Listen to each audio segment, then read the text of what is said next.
No one likes to be rejected. It's not a good feeling, it hurts. But for some of us, rejection hits a lot harder than others. I'm here today to talk about rejection sensitivity and how it affects our careers and our businesses. Before we go into this, my name is Lee and I'm a leadership and entrepreneurship coach specialising in growing the businesses and the careers of people who are neurodivergent. What if I don't get the promotion? What if they say no? I'm really bad at sales calls and they're going to turn me down. It's a topic that comes up time and time again and it hits us really hard, and that's why I wanted to spend some time on it today. Let's start by quickly defining what rejection sensitivity is. You may have heard the term rejection sensitivity dysphoria, or RSD. This is not a medical term, but it is one that's defined by experts, so it's a very recent term that's starting to get some recognition. I've put a link to the Attitude article in the description where it's explained by Dr. William Dodson, who was one of the first people that explained and coined this term. In this article, he explains what RSD is and he talks about how it relates to ADHD specifically. Now, you don't have to have ADHD to have rejection sensitivity, but I am lucky enough to have both, so I'm going to talk about that today. So rejection sensitivity is closely linked to emotional dysregulation, or big emotions, big feelings, which is a symptom of ADHD and other neurodivergences. It's not on the diagnostic criteria, but these big emotions seem to be a common thread amongst a lot of neurodivergents. With these big emotions, it's not that the emotions themselves are wrong. If we get rejected, then of course we're going to feel bad. It's just that they are a bit bigger. Things hit us a little bit harder, good and bad. When we apply that to rejection sensitivity, it's that yes, rejection hurts, yes, rejection feels bad, but for us it can almost feel devastating and derail our whole day to get a rejection, especially if we weren't expecting it. Unfortunately, whether we're in the workplace as an employee or running our own business, rejection is a part of our lives and a part of our careers, and so it's something that we do need to face and have ways of handling. I could speak in general terms about what that might look like, but I actually want to take the approach of telling a story of what that looks like for me and see if that resonates with you. For me, it's been something that I've been combating long before I knew the name, long before I had an ADHD diagnosis, and it's affected me in my previous corporate life, and it affects me as an entrepreneur now. When I first started my coaching business, actually handling the RSD was one of the hardest parts. But one thing that you have to do as an entrepreneur, as a business owner, you can't get away from the fact that you have to make sales, you have to be able to sell your product. It is just a fact that regardless of how good you are at sales, regardless of what you are selling, there's going to be no's. And there's going to be a lot of them. To be a successful salesperson, the hit rate is actually pretty low, and so time and time again you're going to get people saying no. And it's not personal, it's not directed at you, but that doesn't stop it from hurting. I'm a big proponent of outsourcing the things that you aren't good at, so you might be thinking to me, Lee, why do I need to do sales if I've got rejection sensitivity, which means I'm not good at doing it? And the thing is, as a founder of a business, no one is going to care as much about what you do as you, and so you're really the best person to go and get out there and do the sales, regardless of it being super hard. I've heard people say that the worst that they can say is no, and that's a way to kind of encourage us to just go ahead and do it. And yeah, it's kind of true, but in fact it's not the only kind of bad thing that comes out of it, because to set off our rejection sensitivity, it doesn't have to be an outright rejection. It can just be a perceived rejection. It can be you posting something on social media and hearing crickets back. That's not actually anyone rejecting you, but it feels like it. It's the same effect as if we got a straight up no. This was actually a huge struggle for me for a while. Going into my early sales calls, I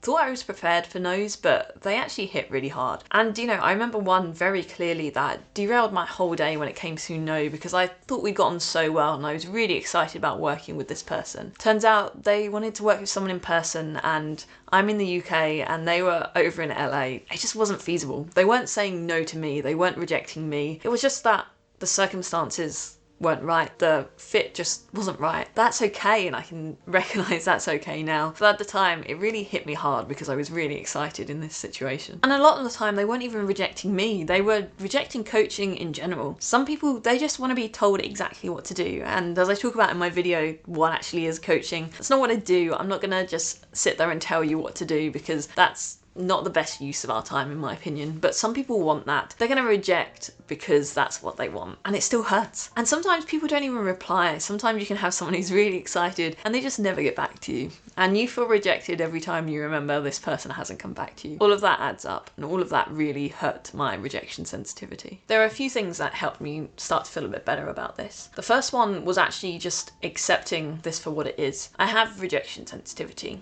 so therefore I'm going to feel big emotions when someone rejects me. That's okay. And just accepting that is huge, because it means that you remove the feeling bad for feeling bad that we're so often able to do to ourselves. It meant that I knew this was going to happen, and so I gave time and space for it to happen, and that made things a lot easier to deal with. By accepting it, I wasn't going to be feeling bad about it twice. The second thing that worked for me was actually exposure. And now I'm going to caveat this by saying, if you have something trauma related here, please don't just go through exposure on your own, because it can make things worse. Please work with a therapist or someone who can help you. But for me, this wasn't trauma related. This was just straight up rejection sensitivity. This is just something that's hard. And so I kept doing those sales calls. I kept showing up, even though I knew I was going to get a lot of no's. I get the occasional yes, and don't get me wrong, that felt amazing when I got the yes. But you have to go through a lot of no's to get the yeses. Every no that I had was like exposing myself to it. Every no, I didn't die. Every non-reply, I didn't die. And over time, it was almost like gradually inoculating me against that rejection, so that the rejection sensitivity was just that little bit smaller every single time. I also did bring this up in my coaching sessions. I'm a verbal processor, and so one of the things I had to do was I had to process it. I had to recognize what was happening, and I had to talk it through with someone before I got to the point where